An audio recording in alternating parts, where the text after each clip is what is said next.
ઠંડીમાં ખૂબ જ મજા આવે તેવા આપણે ઇન્સ્ટન્ટ સુરતી ઈદડા તૈયાર કરીશું, જે 10 થી 15 મિનિટમાં તૈયાર થઈ જશે. એકદમ સુપર સોફ્ટ, સ્પંજી એન્ડ જાળીદાર, અને ખાવામાં એટલા ડિલિશિયસ કે બિલકુલ મોઢામાં ડૂચો ના વળે તેવા. તો ચલો રેસીપી શરૂ કરીએ. તો જેમના માટે 2 કપ જેટલા ચોખા લેશું અને તેને મિક્સરમાં લઈને દળી લેશું, તેનો પાવડર તૈયાર કરી લેશું. ઇન્સ્ટન્ટ ઈદડા તૈયાર કરવા માટે પાવડર તૈયાર કરવો જરૂરી છે. તમે રેડીમેડ ચોખાનો પાવડર લઈ શકો છો. સાથે અડધા કપ જેટલી અડદની દાળ અને 1/4 કપ જેટલા પૌવા લઈ અને દરદરો પાવડર કરી લેશું.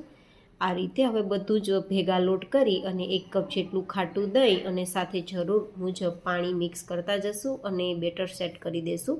પછી બેટરને 10-15 મિનિટ માટે સેટ થવા રાખી દેશું. 10-15 મિનિટ પછી સ્વાદ પ્રમાણે નમક અને આદુ મરચાંની પેસ્ટ મિક્સ કરી દેશું અને ચલાવી દેશું. હવે જેટલા ઈદડા તૈયાર કરવા છે પહેલી બેચ માટે, તેટલા આપણે બેટરને લઈ તેમાં થોડો ખાવાનો સોડા અને વિનેગર અથવા લીંબુનો રસ મિક્સ કરી તેલથી ચીકણી કરેલી પ્લેટમાં પાથરી દેશું.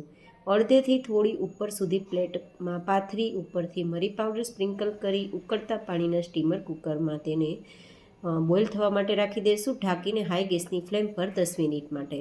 10 મિનિટ પછી એકવાર ચેક કરી લેવાના. ઈદડા આપણા રેડી થઈ ગયા છે. તો ઉપર તેલ લગાવી દઈશું શાઇનિંગ માટે, એન્ડ ધેન તમે જોઈ શકો છો સુપર સ્પોન્જી ડિલિશિયસ આપણા ઇન્સ્ટન્ટ ઈદડા તૈયાર છે. તો આઈ હોપ કે તમને આ રેસીપી પસંદ આવી હશે. વિડીયો પસંદ આવ્યો હોય તો લાઈક કરજો, ચેનલને સબસ્ક્રાઈબ કરજો.